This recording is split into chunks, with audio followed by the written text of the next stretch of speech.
Hello, this is Judy Brown. We're in week 5 of oral communications. My audience this week is my uncle again. Thank you for helping, Uncle Steve. You're welcome, honey.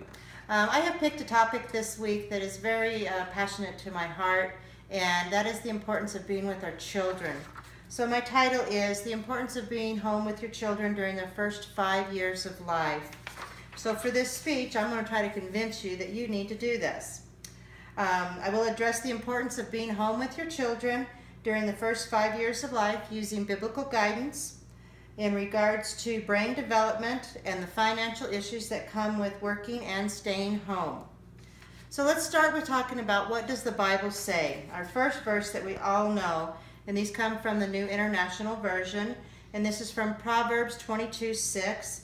Start your children off in the way that they will go, and they will not part when they leave, or they will not turn from it when they leave. And we've all heard this verse before, and that's something I always kind of raised my children on, knowing that they will leave someday, and that was my job, is to prepare them to get ready to go biblically. So another verse that I think is very important is Proverbs 29:7. Discipline your children, and they will give you peace, and they will bring you the delight in your desires.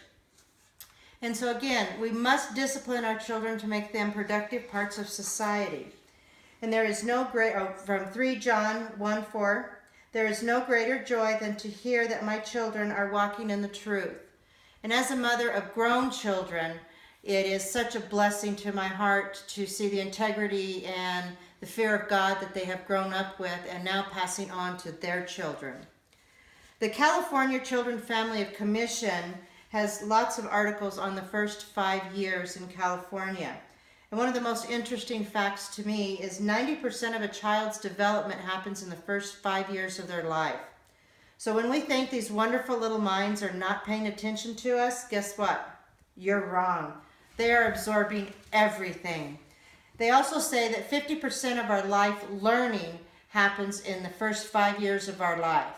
That is our life learning. So some of the fundamental areas of development are sleeping, touching, talking, drawing, crying, reading, eating, hugging, playing, and singing. And so when we look at these areas, they may not seem all that important to us, but each of these areas are developing very important life skills for these children and teaching us how to interact with other people. Now, there are some myths about how do we interact with our young children. And so again, this still comes from the same website of the California Commission of Families. And they talk about the importance of talking to your children, reading to your children, and singing to your children. And so one of the myths that they come up with is, well, my baby is only 8 weeks old. I do not need to talk to them until they can communicate, correct? No, that is a false statement. Children learn to speak by reading your lips. So as we talk to them from day one, even when their vision is still blurry, they're looking at us and they're reading our lips, they're reading facial expressions, and they're learning to speak even before they can speak. Playing is just for kids. No, no, no, no.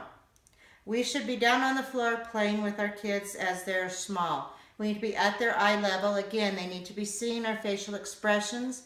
We need to be doing a lot of the question asking of what color is this? What shape is this? Can you point to? Can you hand me? And be down on the floor with them. Even as infants in baby time, we need to start doing this. They're going to absorb it even though they're not communicating with us yet. The other myth is development is genetic. No. There is a portion of your children that is, yes, definitely genetic. But we can develop the intelligence of our children by being with them and engaging with them and setting the values and the morals that we like them to have. Real learning does not start until the child begins preschool. Oh, that's a huge false myth. They start the day they're born. First minute of life, they're learning to cry and tell you, hey, I'm hungry. So that's definitely a myth. If I want my baby to be smart, I need to buy them all kinds of brainy toys. No, again, that is a false myth. Positive interaction with that child is what's going to develop and stimulate the nerves in the brain that are going to help develop the brain. Many parents are already doing this kind of stuff with their children, even though they're in daycare. And I commend you for that, and please continue to keep it up.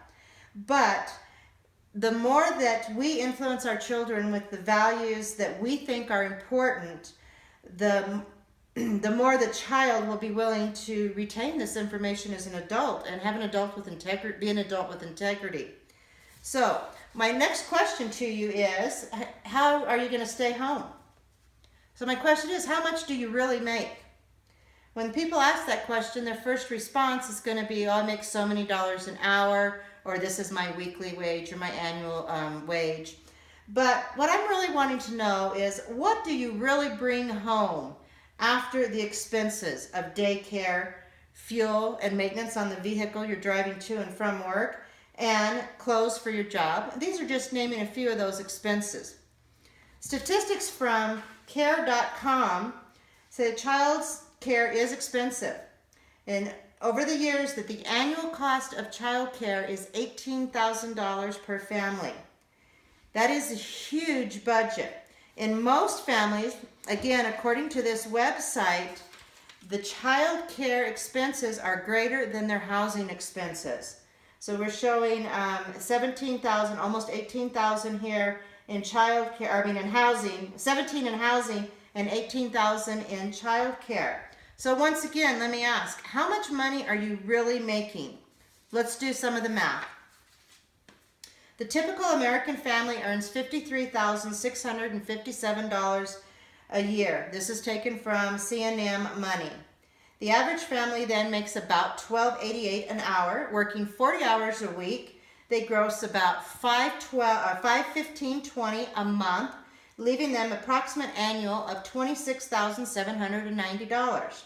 This is before taxes. So now let's pull 20% off of that and bring their annual down to about $21,432.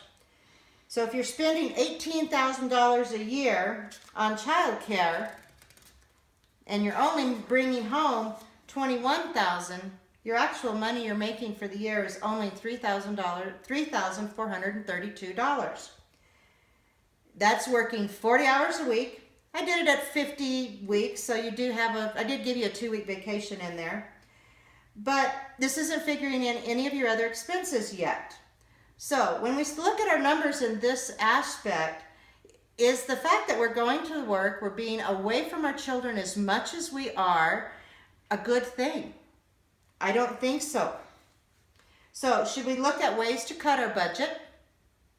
Can we cut enough out of the budget that we can stay home? Or maybe have a parent work part-time while the other parent is home, this way avoiding daycare? I personally, when my children were young, I took on a couple kids and babysat them a couple days a week. And that gave me the little extra money I needed to help pay my bills, but allowed me to be an influence on my children's life. And I am doing this again now with my granddaughter. My daughter and her husband, they make significant more than the average. And so I am making the sacrifice again of making a very minimal wage, but to be home with my granddaughter and raise her in these first few years of her life. And I think it is fundamentally necessary. So in conclusion, I have addressed 3 areas that I feel very important about staying home and raising your children during the first 5 years of life. We looked into what Scripture says, the benefits of brain development, and the financial issues of working during these years. There are many other benefits to staying at home with children, and as I've just noted 3 of them, but I hope that you will spend some time in prayer and decide how important is the job of raising your children to you. Thank you.